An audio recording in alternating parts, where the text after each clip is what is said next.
कैसे हैं आप लोग। आज मैं आपको पौराणिक कथाओं के रहस्य के अंतर्गत बताऊंगी कि भगवान शिव के शीश पर चंद्र क्यों धारण है और इसका क्या रहस्य है। चलिए शुरू करते हैं। प्लीज़ मेरे चैनल को शेयर एंड सब्सक्राइब करें। प्लीज़ आप लोगों से रिक्वेस्ट है कि मेरे चैनल को सब्सक्राइब करें। चलिए वीडियो शुरू करते हैं। भगवान शिव की प्रत्येक मूर्ति और तस्वीर में हम भगवान शिव के सिर पर चंद्र धारण किए हुए देखते हैं। भगवान शंकर ने चंद्र को अपने शीश पर धारण किया हुआ है। इस कारण इनका एक नाम शशिधर भी है। क्या आप सभी जानते हैं कि भगवान शिव के शीश पर चंद्र क्यों विराजमान रहते हैं? तो आइए आज हम सभी इसी विषय पर चर्चा आरंभ करते हैं। भगवान भोलेनाथ के सिर पर चंद्रमा क्यों धारण है, इसके पीछे एक कथा बताई गई है।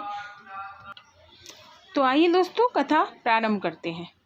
शिव पुराण के अनुसार दक्ष प्रजापति ने अपनी 27 नक्षत्रों कन्याओं का विवाह चंद्र अर्थात चंद्रमा के साथ किया। क्योंकि चंद्रमा अत्यधिक सुंदर थे, इस कारण दक्ष प्रजापति की नक्षत्र कन्याएं इन्हें पसंद करती थी। दक्ष प्रजापति की 27 पुत्रियों में रोहिणी नामक पुत्री अत्यधिक सुंदर थी, जिसके कारण चंद्रमा का अन्य पत्नियों की अपेक्षा रोहिणी पर अधिक प्रेम था। रोहिणी के प्रति अत्यधिक प्रेम बाकी पत्नियों की ईर्ष्या का कारण बन चुका था।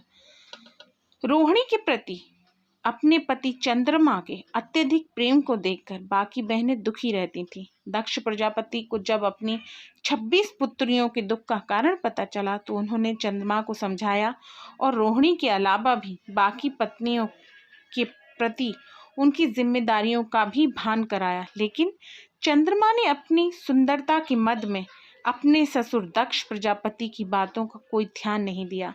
अपनी सुंदरता के गुरूर में उन्होंने अपने ससुर दक्ष प्रजापति का अपमान तक कर डाला, जिससे दक्ष प्रजापति क्रोधित हो गए और उन्होंने चंद्र को क्षय अर्थात नाश होने का श्राप दे दिया। श्राप के फलस्वरूप चंद्र की शनै शनै क्षीण होने लगी, अर्थात चंद्रमा की शक्तियां धीरे धीरे कम होने लगी। चंद्रदेव ने इस श्राप से मुक्ति के लिए कई प्रयत्न किए, लेकिन कोई लाभ नहीं हुआ। उनके क्षय से ग्रसित होने के कारण पृथ्वी पर शीतलता देने वाली वर्षा के कार्य में रुकावट आ गई। चहुं दिशाओं में त्राही त्राही का शोर सुनाई देने लगा। देवतागण सहित ब्रह्मा जी के पास गए, सहायता के लिए पहुंचे। श्राप और श्राप के कारण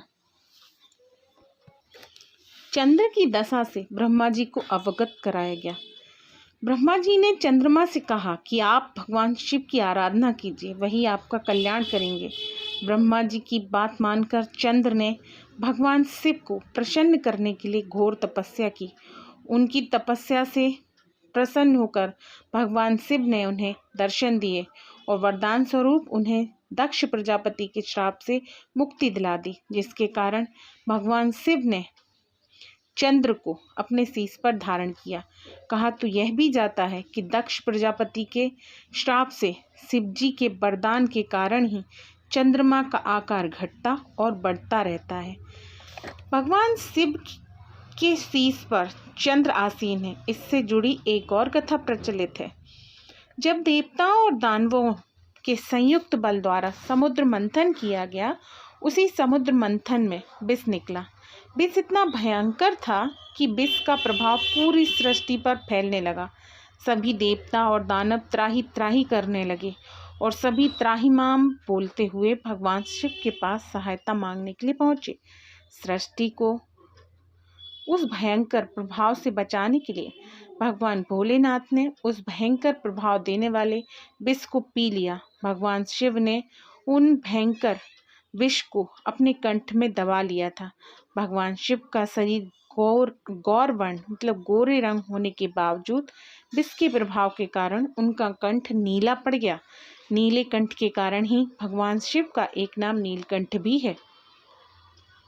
भयंकर विष के प्रभाव के कारण भगवान शिव का शरीर अत्यधिक गर्म होने लगा। भगवान नीलकंठ के शरीर की शीतलता मिले, इसीलिए चंद्र शीतलता का प्रतीक माना जाता है चंद्रमा को। चंद्र ने भगवान नीलकंठ को शीतलता प्रदान करने के लिए उनकी शीश पर रहना स्वीकार किया और भगवान शिव ने उन्हें अपने शीश पर धारण किया। चंद्र को शीश पर धारण करते ही भगवान नीलकंठ के शरीर में जो गर्मी बढ़ रही थी वह शांत हो गई। इन दोनों कथाओं के माध्यम से हमने जाना कि किस तरह भगवान शिव ने चंद्र को अपने शीश पर धारण किया। भगवान शिव जी की मूर्ति में हम सभी अधिकांश योग की मुद्रा या ध्यान की मुद्रा में बैठे हुए देखते हैं। योग और ध्यान के लिए मन का शांत होना परम आवश्यक है, क्योंकि मन बहुत चंचल होता है, जिसे केवल योग और ध्यान से ही शांत किया जाता है। चंद्र को अपने शीश पर धारण करने के पीछे भगवान शिव का एक संदेश छुपा हुआ है। भगवान शिव ने पूरी सृष्टि को यह संदेश दिया कि हर अवस्था में प्राणी को शांत चित्त रहना चाहिए। चाहे प्राणी के स्वभाव में कितना भी क्रोध निहित हो, लेकिन मन हमेशा चंद्र की तरह ठंडक देने वाला होना चाहिए।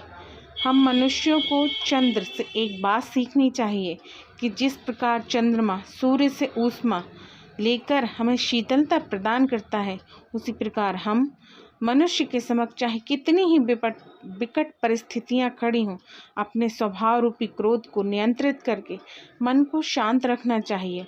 और मन को शांत करने में योग और ध्यान हमारी सहायता कर सकते हैं, जिससे हम उस विकट परिस्थितियों से उबरने का मार्ग ढूंढ सकते हैं। हर हर महादेव।